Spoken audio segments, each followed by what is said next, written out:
हाँ बेटा, अपने लास्ट लेक्चर में हमने देखा था कि कैपिटल एक्सपेंडिचर बजटिंग में कैपिटल एक्सपेंडिचर बजटिंग का सेंस क्या होता है, उनके जो मेथड्स ऑफ अप्राइजल जो होते हैं आपके कैपिटल एक्सपेंडिचर प्रपोजल्स, तो उनके मेथड्स क्या हैं और किस तरह से आप रेवेन्यू एंड कैपिटल एक्सपेंडिचर में अपना डिफरेंस करते हैं। तो इन्हीं बातों को अब हम आगे करेंगे।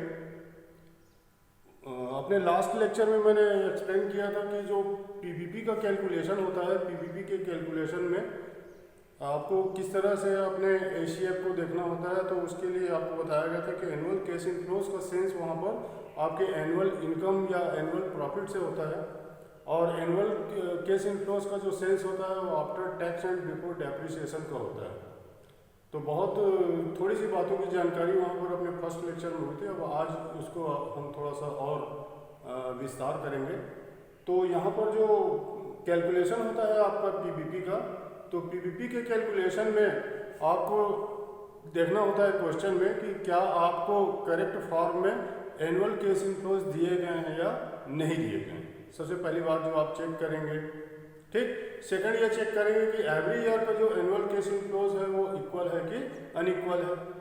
तो अगर आपको क्वेश्चन में दिखाई देता है कि एनुअल कैश इनफ्लोज जो दिया गया क्वेश्चन में, गिवन इन द क्वेश्चन, वो है आपका annual cash inflows after tax and before depreciation, तो इसका मतलब यह होता है कि आप डायरेक्टली क्वेश्चन को सॉल्व कर सकते हैं। ठीक, आपको अगर क्वेश्चन में दिया गया है annual cash inflows after tax and before depreciation, तो इसका मतलब यह है कि क्वेश्चन में आपको दिए गए एनुअल कैश इनफ्लोज में कोई भी आपको एडजस्टमेंट नहीं करना। तो यहाँ पर after tax and before depreciation के फॉर्म में दिया गया, इसलिए कोई एडजस्टमेंट नहीं हुआ, है ना। डायरेक्ट आपने उसके बाद फिर क्या देखा कि एवरी ईयर के जो आपके एनुअल इनकम है वो एनुअल इनकम इक्वल है कि अनइक्वल है ना। और अगर इक्वल है तो इक्वल होने पर आपको मैंने बताया था कि net investment upon annual cash inflows का फार्मूला लेके आप क्वेश्चन को सॉल्व कर लेते हैं।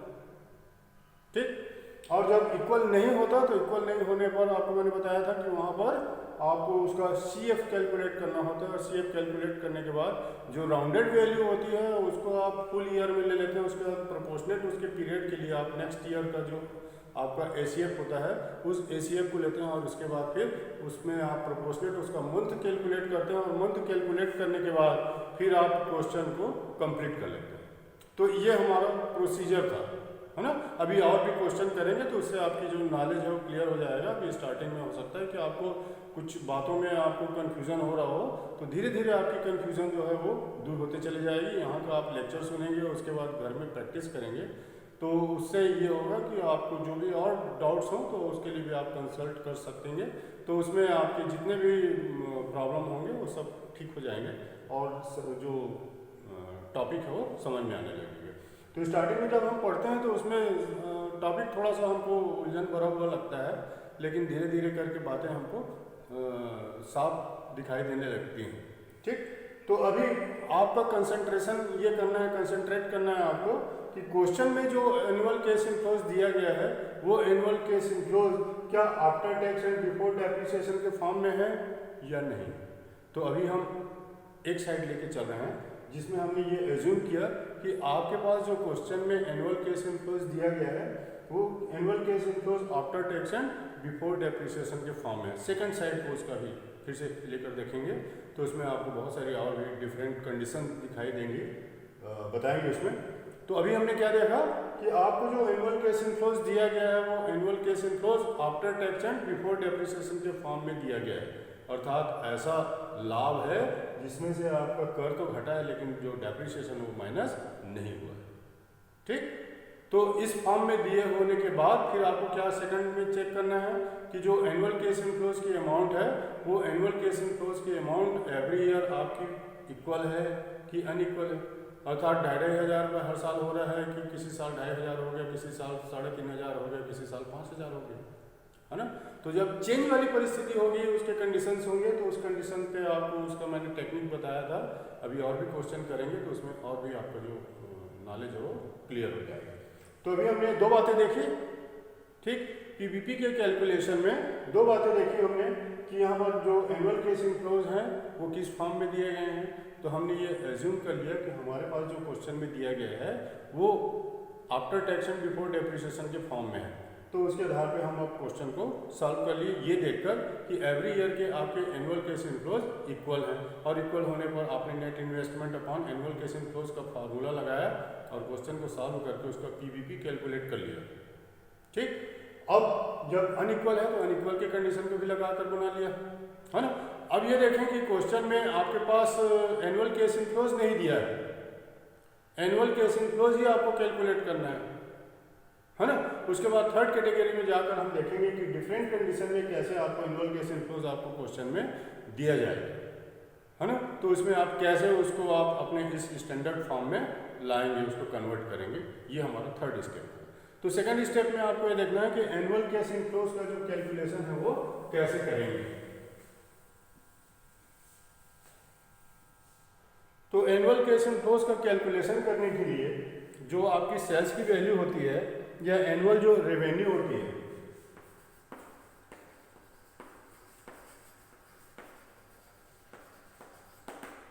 एनुअल रेवेन्यू में से आप माइनस करते हैं फिक्स्ड कॉस्ट।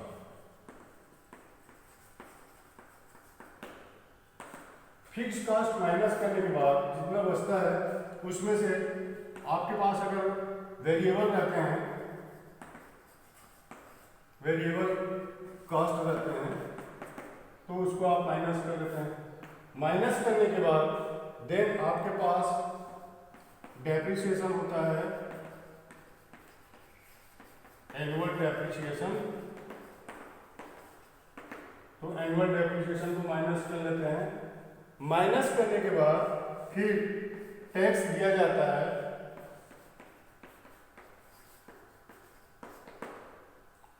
टैक्स आपको कैलकुलेट करने के लिए कहा जाता है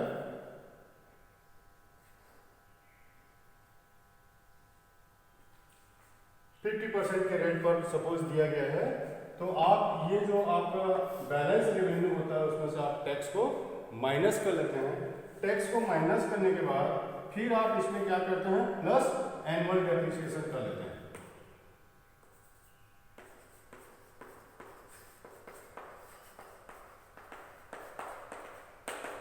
एनुअल डेप्रिसिएशन को ऐड करने के बाद जो बैलेंस फिगर होता है वो होता है annual case inflows after tax and before depreciation.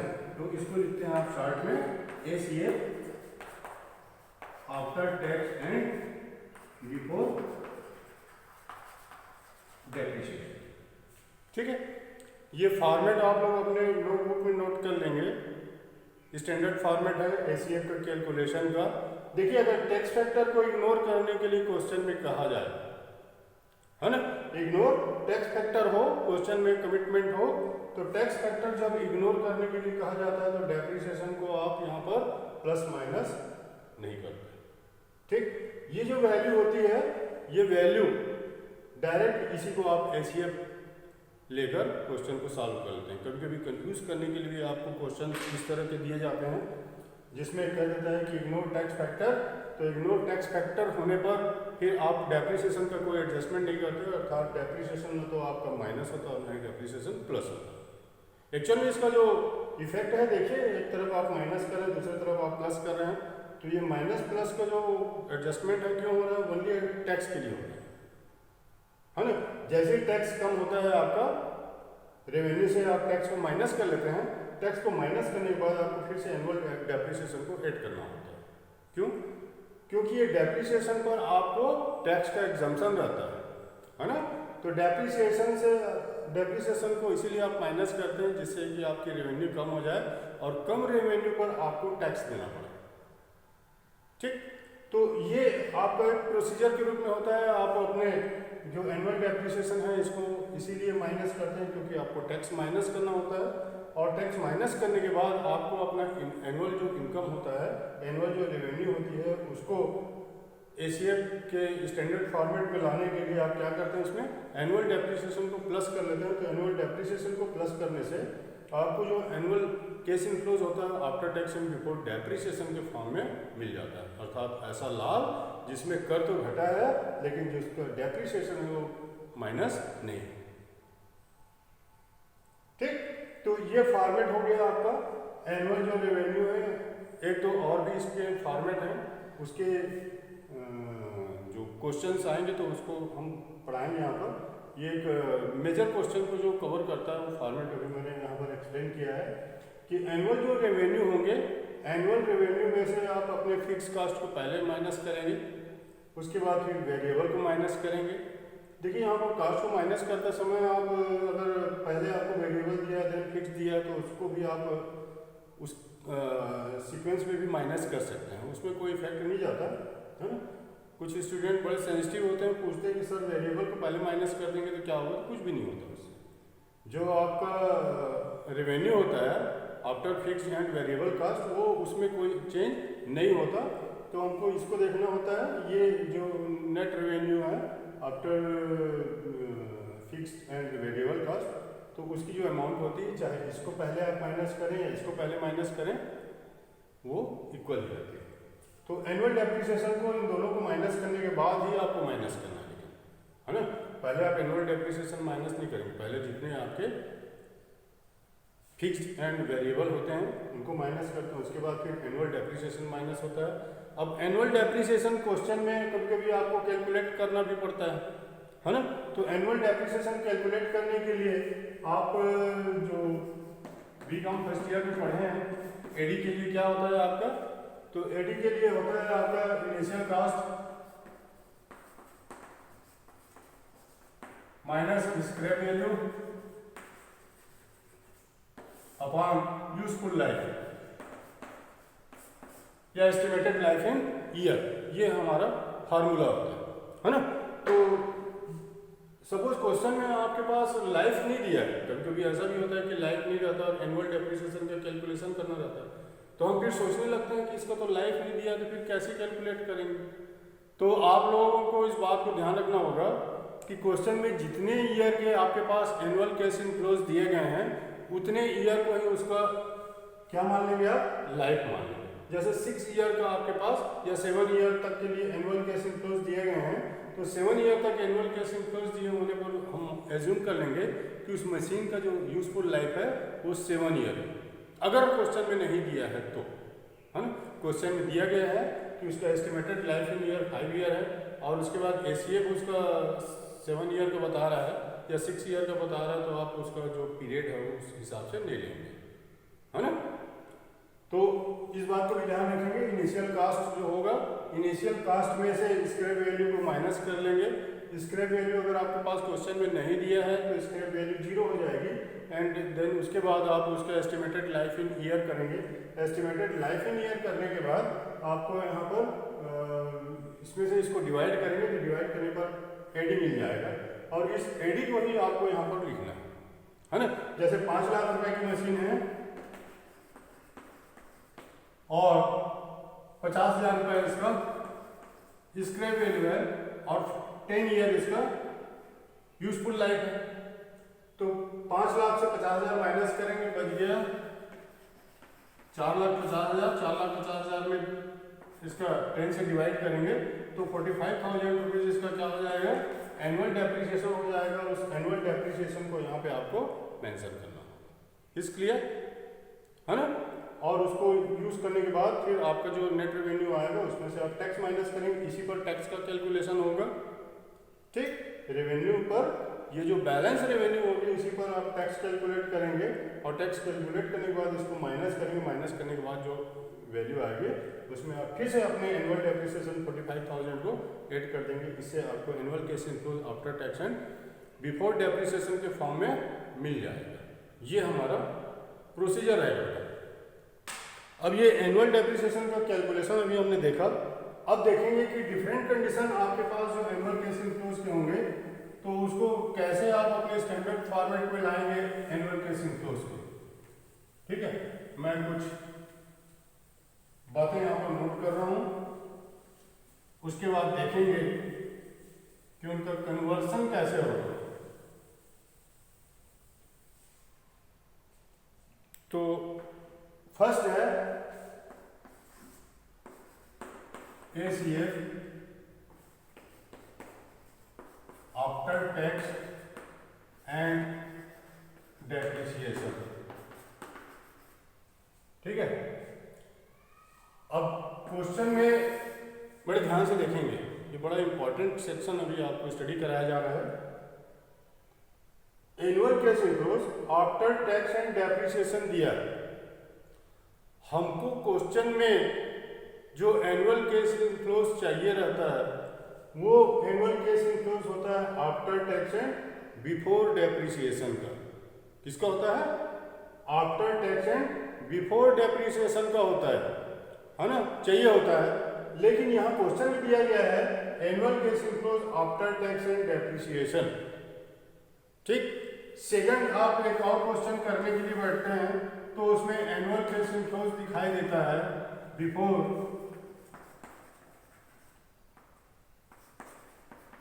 Tax and depreciation. ये देखिए एनुअल कैश इनफ्लोज यहां पर जाकर फिर चेंज हो गया।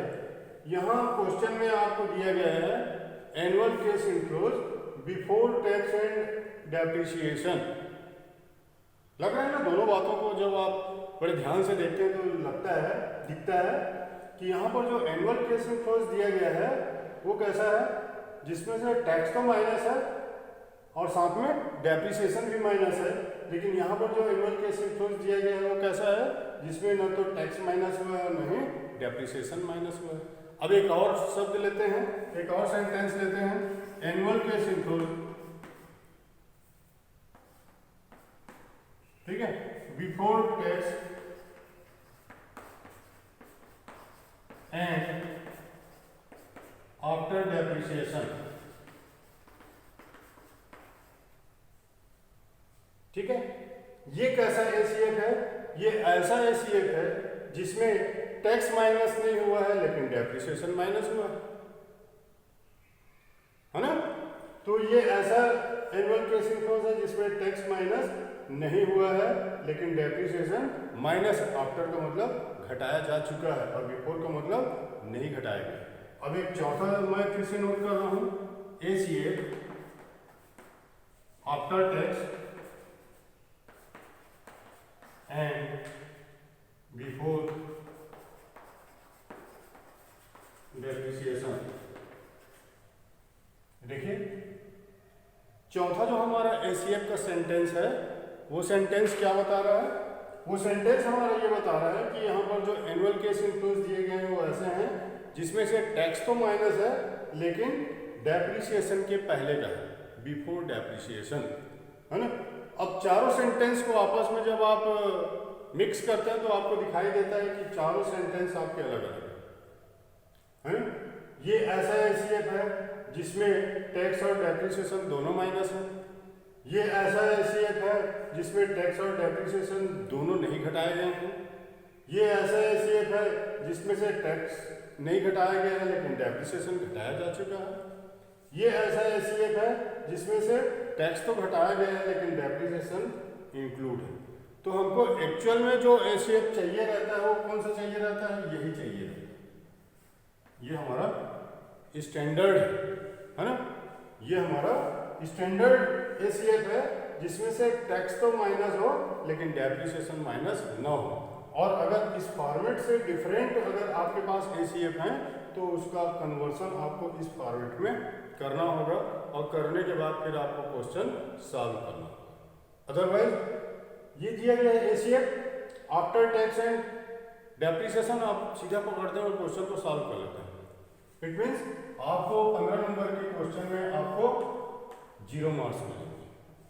ठीक, सेकंड क्वेश्चन फिर से आपके पास या कोई अदर क्वेश्चन आया हुआ है जिसमें एसीएफ लिखा हुआ है कि बिफोर टैक्स एंड डेप्रिसिएशन है, आप क्वेश्चन को आप उसका एसीएफ का कन्वर्सन नहीं करते हैं इस फॉर्म में और क्वेश्चन को सॉल्व कर देते हैं तो देन वहाँ पर भी आपको पूरा, भले ही आप 45 मिनट 50 मिनट क्वेश्चन को सॉल्व किए रहें, 1 नंबर नहीं मिलेगा। ठीक है ना, इसका कोई फार्मूला वगैरह कुछ नहीं है।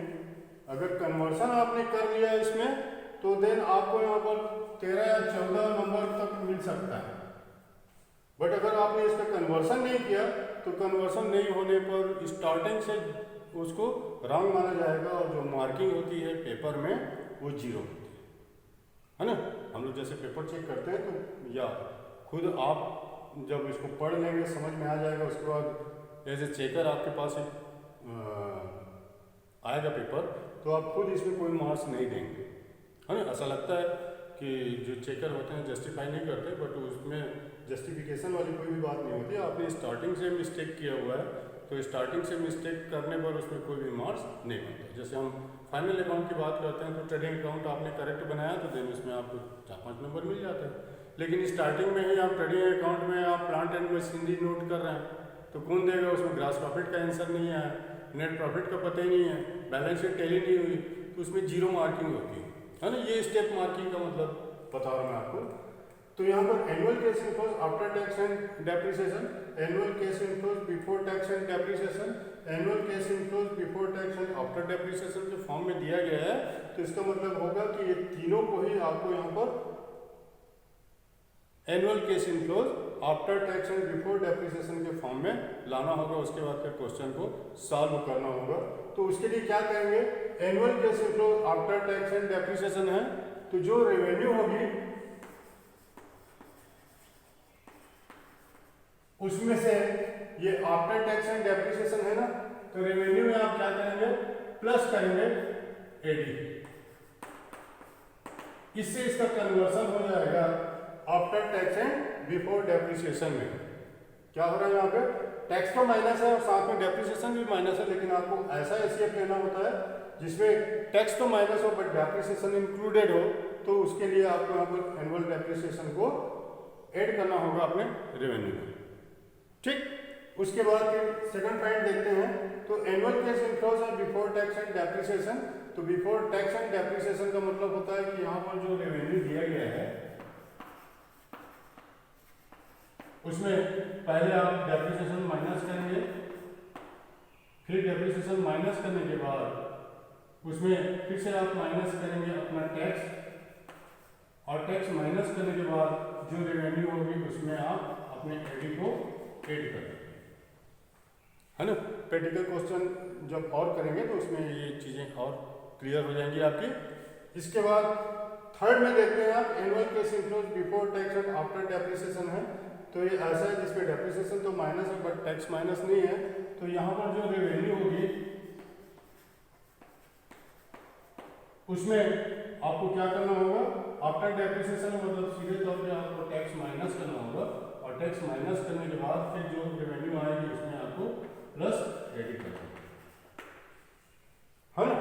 तो minus tax plus AD, minus AD minus tax plus AD, और यहाँ पर रेवेन्यू प्लस एडी, है ना।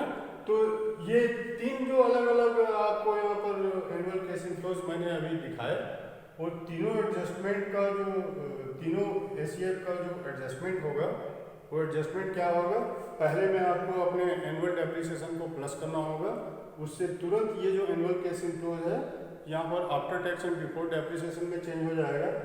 सेकंड वाले में जो आपके पास एनुअल केस इनफ्लोज है बिफोर टैक्स एंड डेप्रिसिएशन, तो इसमें आपको एडी को माइनस करना होगा, एडी एडजस्ट करने के बाद फिर आपको टैक्स माइनस करना होगा, टैक्स माइनस करने के बाद फिर से एडी को आपको ऐड करना होगा।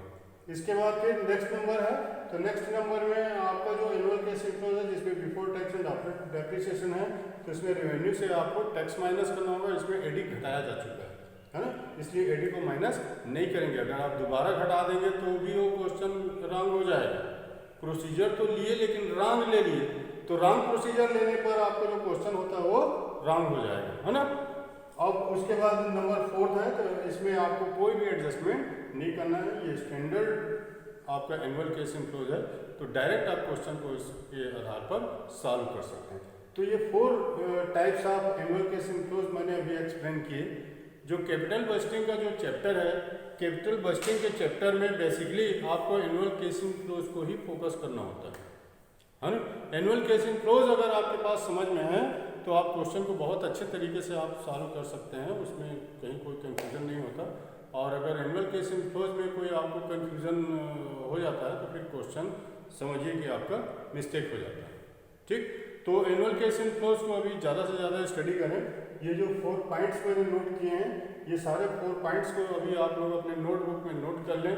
और इसके पहले जो एक मैंने फॉर्मेट पढ़ाया था कि आपको कैसे आपको एनुअल केस इनफ्लोज कैलकुलेट करना है, ये तो ये हुआ कि annual case inflows direct question में दिया है, बट वो स्टैंडर्ड रूप में नहीं है, तो उसका कन्वर्सन आपको स्टैंडर्ड में करना है। और इसके पहले जो मैंने बताया था जिसमें आपको जो उसके रेवेन्यू थे, एनुअल रेवेन्यू, तो एनुअल रेवेन्यू में से आपने फिक्स्ड कास्ट को माइनस किया, फिक्स कास्ट को माइनस करने के बाद फिर उसमें से वेरिएबल को माइनस किया, वेरिएबल माइनस होने के बाद फिर आपने क्या किया, उसमें से एनुअल डेप्रिसिएशन माइनस किया, एनुअल डेप्रिसिएशन माइनस करने के बाद फिर उसमें आपने टैक्स माइनस किया, और टैक्स माइनस करने के बाद फिर आपने अपने एनुअल डेप्रिसिएशन को फिर से ऐड कर लिया। और एनुअल डेप्रिसिएशन को जैसे ही आप ऐड किए तो आपका जो एनुअल केस इनफ्लोज है after tax and before depreciation के फॉर्म में आपको जाकर मिल गया, है ना। तो ये हमारे टेक्निक्स थे, और ये टेक्निक्स बड़े इंपॉर्टेंट हैं। आप नोटबुक में अगर इसको नोट कर लेते हैं और इसको थोड़ा सा देख लेते हैं, उसके बाद क्वेश्चन को जब बनाने के लिए बैठेंगे तो बहुत ज़्यादा परेशानी नहीं आने वाली है ना। और ये जो टेक्निक्स हैं आप बुक में स्टडी करेंगे तो आपको दिखाई नहीं देगा, ये हम लोग स्टडी कराते रहते हैं तो ये नॉलेज हो जाता है कि किस तरह के शेप दिए जाते हैं क्वेश्चन में होते हैं और उनका कन्वर्सन कैसे करना है ना। तो ये हमारे एक्सपीरियंस से निकला हुआ है। अब इसको आप लोगों को यहाँ पर ये टॉपिक में कोई प्रॉब्लम ना हो, इसके लिए आपको एक्सप्लेन किया गया है, तो इसको आप लोग अपने नोटबुक में अच्छे से नोट करके रखें। और उसके बाद फिर जब भी एग्ज़ाम हो, ठीक है, ओपन बुक पैटर्न पे होगा तब तो कोई प्रॉब्लम नहीं है। अदरवाइज अगर क्लास में बैठकर आपको एग्ज़ाम देना होगा तो वहाँ पर ये मेथड बहुत ज़्यादा आपका काम आएगा। ठीक है बेटा, तो ये 4 स्टेजेस मैंने अभी आपको एक्सप्लेन किए, जिसमें आपने सीखा कि एनुअल केस इनफ्लोज किस तरह से आप यहाँ पर कैलकुलेट करेंगे और उनका कन्वर्सन कैसे होगा स्टैंडर्ड फॉर्म में। स्टैंडर्ड फॉर्म क्या है? Annual case inflows after tax and before depreciation का है ना। ये आप अपने दिमाग में एक तरफ रखिए और दूसरे तरफ रखिए कि जिसमें आपको डिफरेंट कंडीशन पे एसीएफ दिया गया है। इधर के ब्रेन में रखेंगे आप annual case inflows after tax and before depreciation का है, और इधर के ब्रेन में रखिए कि एनुअल केस इनफ्लोज आपको किस फॉर्म में दिया है। तो दिया है तो उसको ठीक फॉर्म में करने के लिए आपको उस रॉन्ग वाले एसीएफ को इस फॉर्म में लाना है। ये रॉन्ग वाला है, इसको इस फॉर्म में लाना है, ये रॉन्ग वाला है, इसको इस फॉर्म में लाना है ना। तो उसका कन्वर्सन अगर आप कर लेंगे तो क्वेश्चन मैट्रिक बनाने के लिए कुछ भी नहीं रहेगा। बहुत सिंपल ढंग से उसका आप पीवीपी कैलकुलेट करके 15 नंबर गेन कर सकते हैं। पढ़ने के लिए बेटा थोड़ा सा दिमाग लगाना होता है। अगर ब्रेन हमारा लग जाता है, दिमाग लग जाता है किसी बात में, तो फिर वो जो सेक्शन होता है या चैप्टर होता है बहुत ईजी हो जाता है। ये पढ़ने का पैटर्न होता है, ठीक है। तो हमारा ये जो सेक्शन था आज के लिए बस इतना ही पर्याप्त है, जिसमें आज आपने सीखा कि कैसे आप अपना एसीएफ कैलकुलेट करेंगे और उनका कन्वर्सन किस तरह से करेंगे। एक बेसिक जो फंडा है इस चैप्टर का वो उसको मैंने आज एक्सप्लेन किया है। अब नेक्स्ट क्लास में हम कुछ प्रैक्टिकल क्वेश्चन करेंगे जिसमें देखेंगे कि कैसे आप अपना ये जो एनुअल केस इनफ्लोज है इसका कैलकुलेशन करते हैं। और ये डिफरेंट कंडीशन पे आपको अगर क्वेश्चन दिया गया है एनुअल केस इनफ्लोज की कोई अमाउंट दी गई है तो उसका कन्वर्सन किस तरह से करेंगे, और कन्वर्सन करने के बाद क्वेश्चन का पीवीपी कैसे कैलकुलेट करेंगे, प्रपोजल का सिलेक्शन या रिजेक्शन किस तरह से होगा, इसका स्टडी करेंगे हम अपने नेक्स्ट क्लास में। तो स्टडी करते रहें और सुरक्षित रहें।